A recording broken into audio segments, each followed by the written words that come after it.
Vamos estudar função de primeiro grau, parte 3.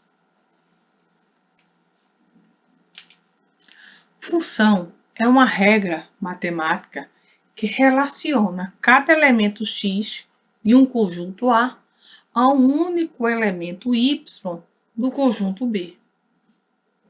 Os conjuntos A e B são conhecidos nossos, e eles são, respectivamente, o domínio e o contradomínio. A é o conjunto do domínio e B é o conjunto contradomínio. Podemos também dizer que a variável x e y, também conhecida nossa, elas são, respectivamente, nesta ordem, x, a variável independente, e y, a variável dependente. Quando a gente está se referindo aí à variável, certo? X depende, é independente, e a variável y é a variável dependente. Por quê? Porque a variável y depende do valor de x para ser conhecida. A função estudada é de primeiro grau, porque o grau de uma função é determinado pelo expoente da variável. Não é isso? Então, o maior expoente da variável é que determina o grau dessa função. Se a variável estiver elevada a 1, se o maior grau dela for 1, então significa dizer que essa função é de primeiro grau. Ora, a função de primeiro grau tem como definição o seguinte: ela é chamada função polinomial de primeiro grau ou simplesmente função afim se qualquer função f de R, olha só, f de R em R, o primeiro R representa o domínio da função e o segundo R, neste caso aqui, representa o contradomínio dessa função. Então, eu tenho f de R em R, dada pela lei, que é justamente f de x igual a x mais b. Ax mais b, onde A e B são números reais quaisquer, porém, há uma ressalva em relação a A. A não pode ser zero. Ah, por que o A não pode ser zero, professora? Porque se o A for zero, a função deixa de ser de primeiro grau, porque o x deixa de existir. Veja só, qualquer número multiplicado por zero é zero. Eu tenho 0 vezes 2, é zero. Eu tenho 0 vezes 10, é zero. Eu tenho 0 vezes 10.000, é zero. Então, 0 vezes x é zero. Então, esta função deixa de existir o x e fica somente a letrinha b. B é uma constante. Então, a função deixa de ser uma função afim e passa a ser uma função simplesmente constante. Certo? Por isso que a gente faz a ressalva em relação a A não poder ser zero. E B pode ser zero? Pode. A função continua sendo de primeiro grau. Pode não ser uma função afim, uma função linear, que é uma função especial da função afim. Né? Aí a gente chama de função linear justamente porque o valor de B é zero. Mas é uma função do primeiro grau. É uma função especial, né, da função afim. Então, ó, temos que também na função A, o coeficiente A, que é o coeficiente de x, ele é conhecido como coeficiente angular. E o que quer dizer coeficiente angular? Quer dizer que ele é a inclinação da reta. Ele é que determina a inclinação da reta no gráfico, né, desta função. Sabemos que o gráfico da função de primeiro grau é o gráfico de uma reta. Então, é a inclinação da reta no plano cartesiano. Já o coeficiente y, aliás, o coeficiente b, né, ele é independente. Ele é conhecido como coeficiente linear. Aí você diz assim, oxe, é independente? Sim. A gente agora está falando sobre coeficiente. O coeficiente A depende de x, mas o coeficiente B ele é independente de x. O valor de x não altera o seu valor. Já o valor de x altera o valor de A porque ele está sendo multiplicado por ele. Certo? Vamos ver aqui alguns exemplos de função de primeiro grau. Eu coloquei f de x é igual a 5x menos 3. Quem é o meu coeficiente A? A é 5, que é o coeficiente angular. E B? B é menos 3, que é o meu coeficiente linear. Na outra função, eu coloquei, olha só, nessa outra função eu coloquei menos 2x menos 7. Quem é o meu coeficiente angular? Menos 2, que é justamente o valor de A. Quem é meu coeficiente linear? Menos 7, que é justamente o coeficiente B. Já na terceira função, eu coloquei 11x. Quem é meu coeficiente angular? 11, que é justamente o valor de A. E quem é meu coeficiente linear? O valor de B.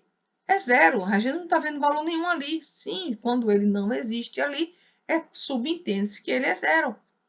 Certo? Então, o B é zero, que é meu coeficiente linear. Vamos relembrar a questão do gráfico, que a gente já viu isso. O gráfico de uma função polinomial de primeiro grau, que é justamente expresso pela lei f de x, que é igual a x mais b, com a diferente de zero, é uma reta oblíqua. Ora, o que quer dizer uma reta oblíqua? Ora, quer dizer o seguinte, que ela está inclinada nos eixos que é o x e y, OX e OY, certo? Bem, o gráfico dessa função que nós estamos vendo aqui, este gráfico é uma reta, essa reta vermelha. O que é que você observa? Que toda vez que ela tiver esta posição no gráfico, essa reta ela é crescente. Ela poderia estar nessa posição que você está vendo aqui em vermelho, ela poderia estar um pouco mais acima. Ela poderia estar em qualquer região aqui ou um pouco mais abaixo, mas ela teria que estar desse jeito. O que quer dizer desse jeito, dessa posição? Quando a gente escreve da esquerda para a direita. Quando eu desenhei este gráfico, eu botei a caneta aqui e comecei a traçar, ela foi subindo da esquerda para a direita. Ela está subindo. Então, se ela está subindo, é porque ela está crescendo, ela é crescente. Em outras palavras, a gente olhando para o eixo X, a gente observa que os valores de X nesta posição, ele cresce. Não é isso? Da esquerda para a direita, ele cresce. Então, quanto maior o valor de x, a gente observa que será maior o valor de y, que é justamente a imagem do domínio da função que é o elemento x. Então, quanto mais aumento o elemento do domínio, maior será o elemento do contradomínio, que será a minha imagem.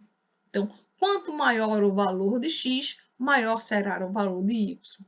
Mas acontece o seguinte, eu só reconheço isso, que a função ela é crescente, olhando para o gráfico? Não. Para você identificar qual função é crescente, não é necessário você ter o gráfico. Mas se você tem um gráfico sem ter a função, você também pode identificar. A gente está identificando que ela é função através do gráfico. Mas se a gente olhar para a função f de x igual a x mais b, se o coeficiente angular, que é A, for um valor maior do que zero, ela é uma função crescente. O que quer dizer um valor maior do que zero? Se o valor de A for positivo, toda vez que você tiver o A, um número positivo, esta função ela é crescente. Olha só, se ela sendo uma função de primeiro grau, né? Já que a gente está estudando função de primeiro grau. Aqui eu tenho um exemplo. O f de x é igual a 2x menos 6. Ora, quem é o valor de A? 2. Então, A é 2. A é o coeficiente angular. E ele é 2 positivo. Ora, se ele é um 2 positivo, a minha função é crescente. Coloquei aqui um outro exemplo. F de x é igual a 3 meios de x menos 9. Ora, o meu valor de A é 3 meio, é uma fração. E esta fração é um número positivo. Logo, a minha função é crescente. Então, eu posso identificar se a função é crescente. Eu conheço a lei de formação dessa função, eu olho o coeficiente angular, se ele é positivo, ele é crescente. Se eu não tenho a lei de formação, mas eu tenho o esboço do gráfico, eu também posso determinar, identificar se a função é crescente, porque eu observo que quanto maior o valor de x, maior será o valor de y. Ora, e agora aqui nós estamos vendo aqui uma função decrescente, onde o valor de A é negativo. Olha só, olhando para a função aqui, f de x é igual a menos 2x mais 4. Quem é o valor de A? A é menos 2, A é negativo. Logo, essa minha função ela é decrescente. Eu também coloquei aqui, ó, menos 3 meios, e obtive o valor de A, também um valor negativo. Agora, no gráfico, como é que eu sei? Ela está, observe. Lembra que eu falei como é que eu escrevo? Eu escrevo da esquerda para a direita. Então, botando a ponta seca ou a ponta do lápis da minha caneta neste ponto, eu peguei, fui descendo. Ó, ela está descendo porque eu estou da esquerda para a direita, na forma, a posição que eu escrevo. E eu observo que os valores, ó, o gráfico está descendo. Se ele está descendo é porque ela é decrescente. O que é que nós observamos? Quanto maior o valor de x, menor será o valor de y. Esse elemento de x aqui, esse aqui, ó, né, que tem uma imagem aqui embaixo, ó, no eixo y, ele é negativo em y. Esse ponto aqui é maior do que o que eu tive que encontrar aqui. Este ponto aqui, ó, é positivo. Tá vendo? Então, quanto maior o valor de x, menor será o valor de y. Essa função é como a gente diz, é uma função decrescente, né?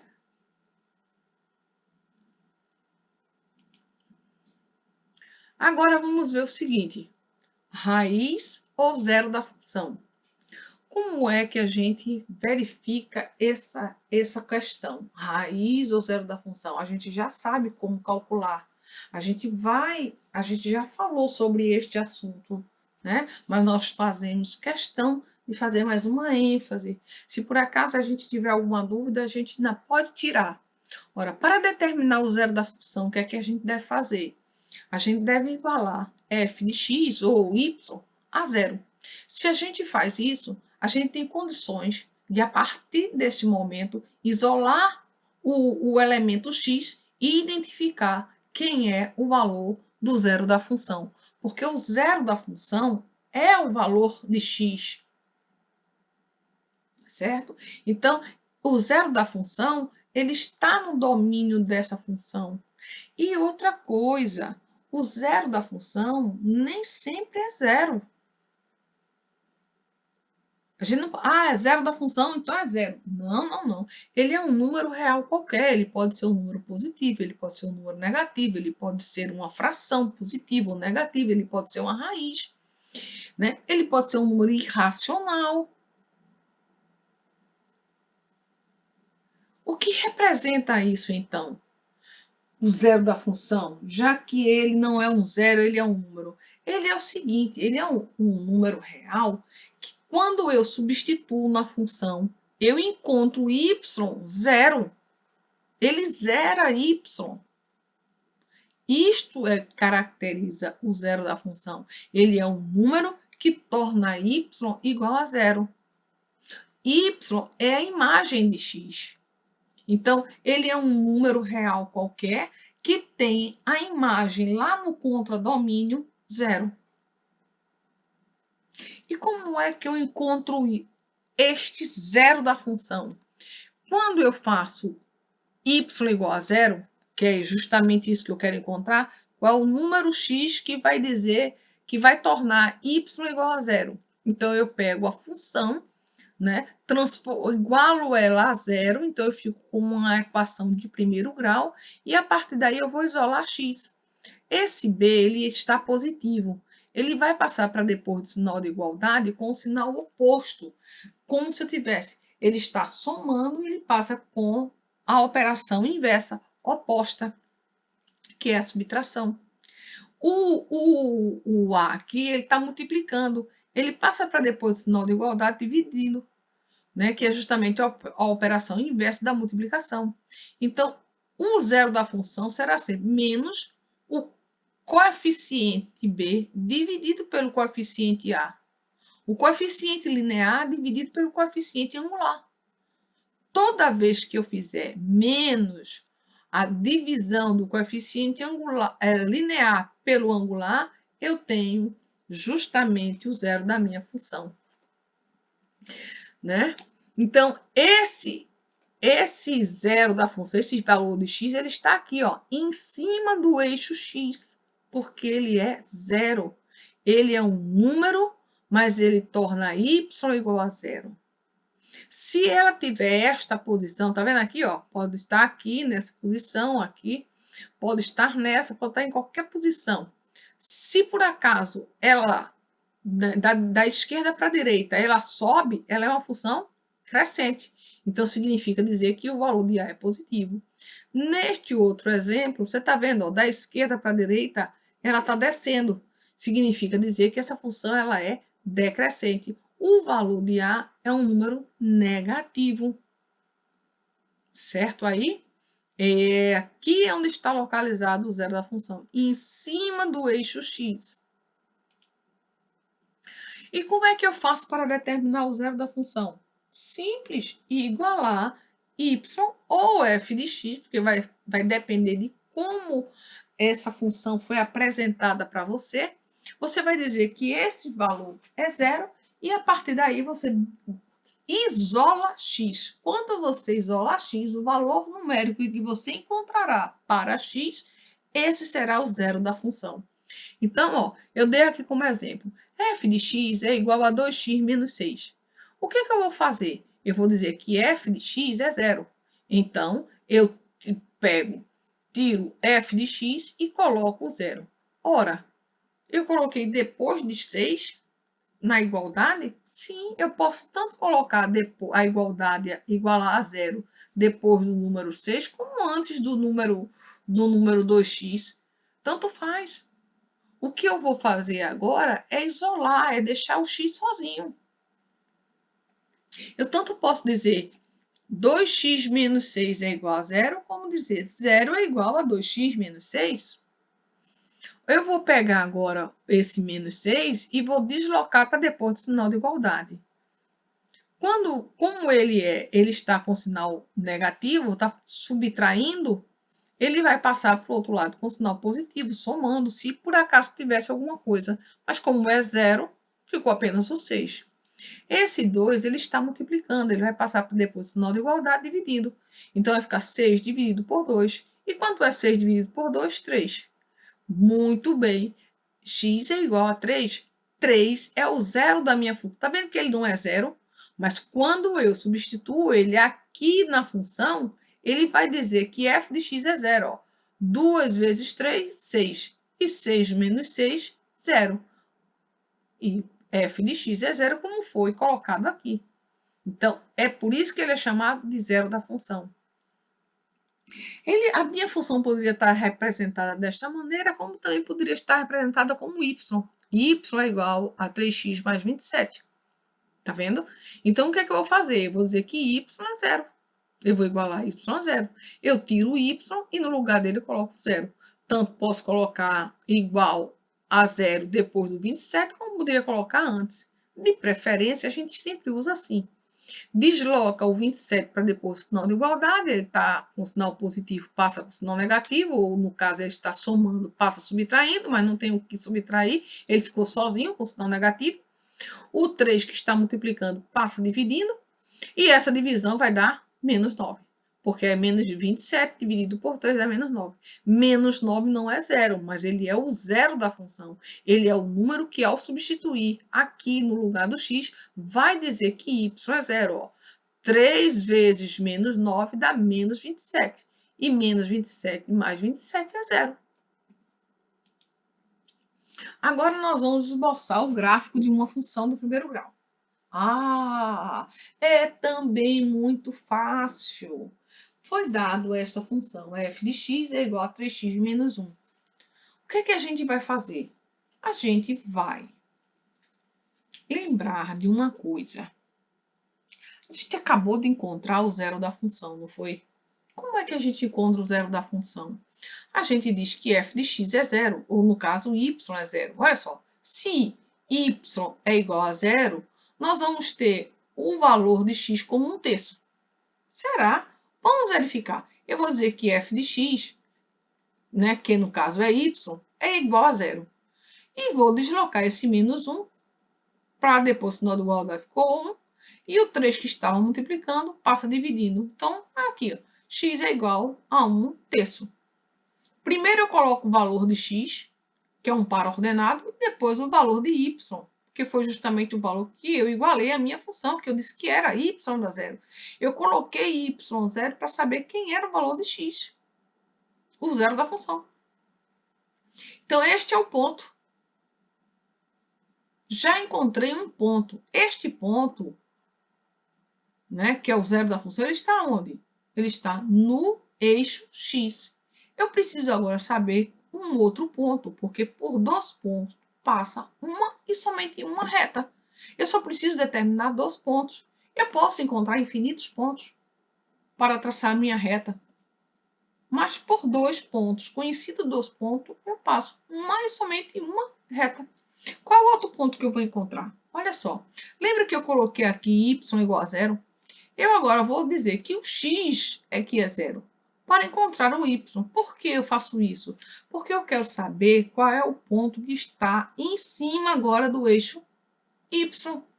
Se aqui eu encontrei, coloquei x é y0 e obtive o ponto x, 1/3, que está em cima do eixo x, eu agora vou dizer que x é zero para encontrar um ponto em cima do eixo y, certo? Então, ó, quando eu digo que x é zero, eu vou tirar esse x aqui e vou colocar no lugar dele o zero. Então, ó, aqui era x, eu coloquei zero. Aqui era x, eu coloquei zero. 3 vezes zero é zero. E 0 menos 1 é menos 1. O meu par ordenado é 0 e menos 1. Eu tenho 2 pontos. Ó. Eu tenho este ponto 0 e menos 1 e tenho esse outro ponto 1/3 e 0. Eu vou colocar esses 2 pontos no meu plano cartesiano para eu poder, a partir daí, traçar a reta. Olha só, este ponto aqui, ó, 3, 1/3 e 0, é o zero da função. Ele está em cima do eixo x. Já coloquei. Esse ponto que eu encontrei 0 e menos 1, ele fica em cima do eixo y. É aonde? No valor negativo menos 1. Esse valor coincide com quem? Com o valor de b na minha função. Ó. O valor de a é 3 e o valor de b é menos 1. É coincidência quando eu coloquei né, x igual a zero, eu obtive o valor de y igual a menos 1. É uma coincidência? Não. Isso aqui acontece sempre. Toda vez que você ver uma função de primeiro grau, o valor b, o coeficiente linear, ele está em cima do eixo y. É o ponto que fica em cima do eixo y. É o coeficiente linear. E quem fica em cima do eixo x não é o coeficiente angular, é o zero da função, certo? Então, ó, o coeficiente angular é o ângulo. E quem está em cima do eixo x é o zero da função, certo? Então, quando eu coloco o zero da função no eixo x e o coeficiente linear, que é b, em cima do eixo y, eu posso traçar a reta como tracei aqui, ó. Essa reta ela é crescente, ó. Eu escrevo da esquerda para a direita. Então, ela da esquerda para a direita, minha reta está subindo. Então, ela é crescente. E olhando para o valor do ângulo, né? O coeficiente angular é um 3 positivo. Mais uma vez, reforça que essa função é uma função crescente. Olha só, vamos ver outros exemplos. Primeiro, eu coloquei um exemplozinho, dizer assim, como é que a gente encontra a raiz dessa função? Né? Porque não é obrigado para você fazer, você tem que fazer o gráfico e tudo, mas não, ele pode pedir apenas isso. Quem é o zero a raiz dessa função? Quem é o zero dessa função? Ora, você pega a função e iguala a zero. Toda vez que você faz isso igual a função a zero, uma função de primeiro grau, você torna ela uma equação de primeiro grau. Você vai apenas resolver uma equação de primeiro grau, que é justamente isolar x e encontrar qual é o valor numérico que corresponde a ele. E este valor numérico é o zero da função. Então, a gente colocou 2x mais 1 igual a zero, deslocou o 1, que era positivo, para depois o sinal de igualdade com o menos 1, e o 2 que estava multiplicando o x, ele passa dividindo o menos 1. Ficou menos 1 meio, ou menos 0,5. Este é o zero da função. Agora, nós temos aqui esse problema. E esse problema, lembra que a gente viu, a gente fez a revisão de equação de primeiro grau e fizemos também uma revisão sobre sistema de equações de primeiro grau com duas variáveis. Lembra que a gente fez isso? Pronto, foi porque a gente precisava deste conteúdo para que a gente pudesse desenvolver melhor, com mais facilidade, mais rapidamente, os conteúdos da função, né? Os problemas que envolvem função. Olha só, eu coloquei aqui, ó.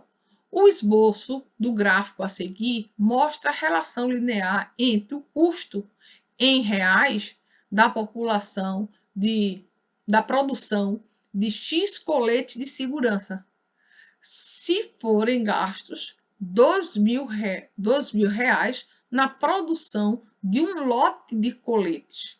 Então, nesse lote, foram produzidos quantos coletes? Bem, você tem a função que pode ser f de x igual a x mais b, ou então y igual a x mais b. Aí você olha para o gráfico e você diz, ele não toca no eixo Y, então eu não posso determinar logo de cara quem é o valor de B. Eu observo também que ele não tocou no eixo X. Se ele também não tocou no eixo X, eu também não posso determinar o zero da função. O que eu devo fazer? Eu devo olhar as informações que temos no gráfico. O gráfico diz o seguinte, nessa reta aqui nós temos dois valores, o 10 e o 30. O 10 é o elemento do domínio, o 30 também é o elemento do domínio. Então, eu vou seguir subindo aqui, ó, na posição que está o gráfico, e observo que em Y ele representa 500. Então, no meu domínio, quando x for 10, ele vai ter como imagem em y 500. Eu vou colocar aqui esse ponto, ó, 10, 500. 10 é x e 500 é y. Eu vou substituir em y por 500 e no lugar de x eu vou colocar o 10. Então, eu fiquei com 500 é igual a 10a, né? Porque no lugar de x que eu coloquei o 10, mais b. Vou olhar um outro ponto e eu tenho 30. 30 tem como imagem 1000. Então, eu tenho um ponto, 30.000.